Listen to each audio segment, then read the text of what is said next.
Another video. I hope you are doing well. It's been a long time since I've made a video. Here I'm going to be talking next about Moses in Some Answered Questions written by Abdu'l-baha. Moses was for a long time a shepherd in the wilderness.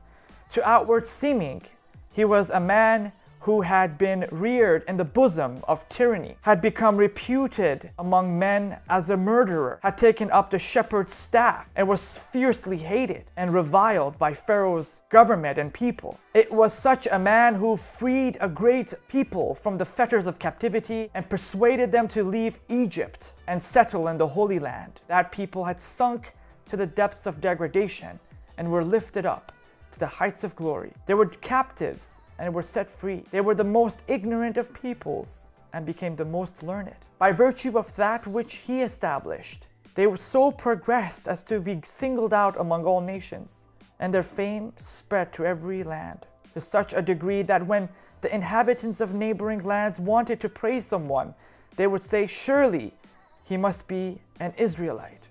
Moses established laws and ordinances that conferred a new life upon the people of Israel and led them to attain the highest degree of civilization at that time. Such was their progress that the philosophers of Greece would come to seek knowledge from the learned men of Israel. Among them was Socrates, who came to Syria and acquired from the children of Israel the teachings of the oneness of God and the immortality of the spirit. He then returned to Greece and promulgated these teachings, whereupon the people of that land rose up in opposition to him, accused him of impiety, arraigned him before the court, and condemned him to death by poison.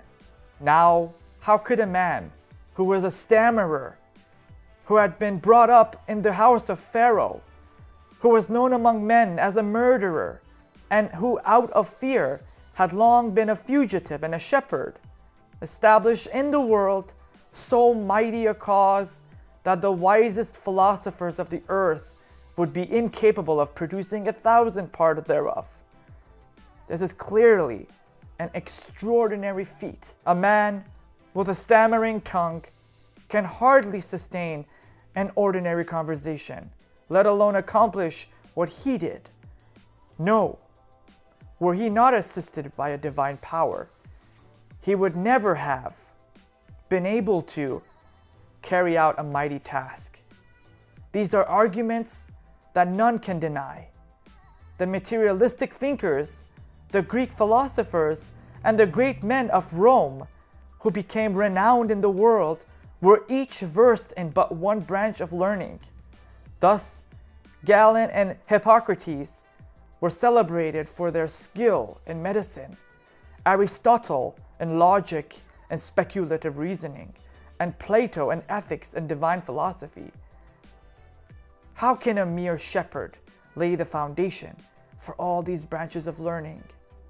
There is no doubt that he was assisted by an extraordinary power. Observe how the people are subjected to tests and trials. Moses struck down an Egyptian to prevent an act of oppression, became known among men as a murderer, especially since the victim belonged to the ruling nation and was obliged to flee. And it was after all this that he was raised up as a prophet. Behold how, in spite of his disrepute, he was aided through an extraordinary power to establish such great institutions and mighty undertakings. So here Abdu'l-baha was just talking about basically the highlight of Moses' ministry on earth at that time, that he was a prophet from God and that he saved or helped slaves to free them from oppression, from the fetters laid on their shoulders by the society at that time. He freed them, and not only that, but he brought up laws to mankind, such as the 10 Commandments and other laws and teachings that helped humanity grow spiritually. Not just that, he also laid the foundations of knowledge that the branches of philosophy were really founded upon, that were sort of branched out of. You know, without Moses' teachings, in a sense, there wouldn't be the kind of philosophies that we know of.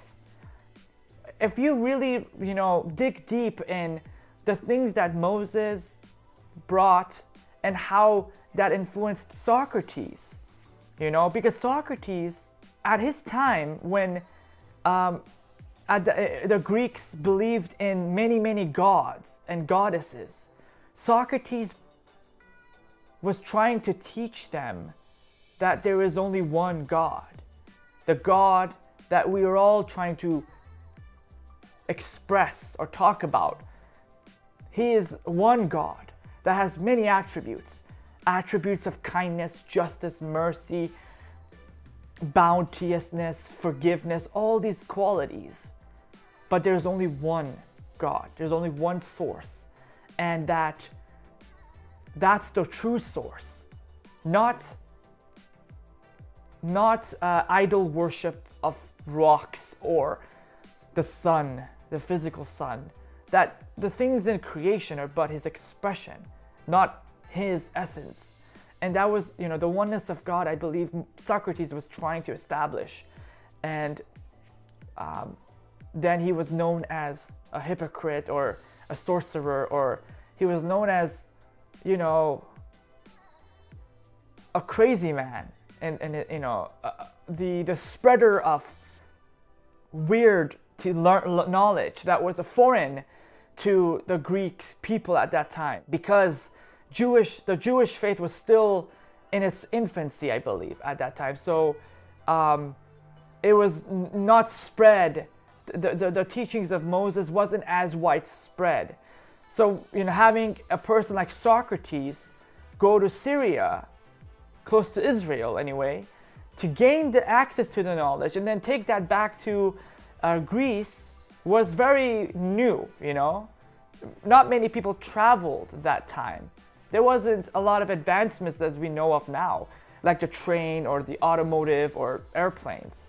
So that was very interesting that he brought the knowledge and learning from the wise men of the Jewish teachings and really disrupt the tradition and the status quo. So I thought that's pretty cool. You know, Moses did a lot than just bring the 10 Commandments. He really influenced the philosophies.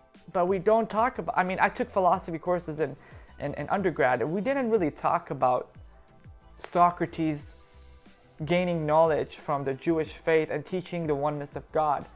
So that's very interesting that Abdu'l-baha shows us this different perspective. Anyway, that's about all I can share with you today. I hope this was helpful.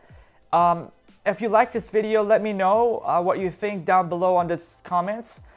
Give it a like and share this video if you can, please. And make sure to subscribe if you haven't, so that you will be notified on future videos like this. Thank you for joining me again, and see you on my next video.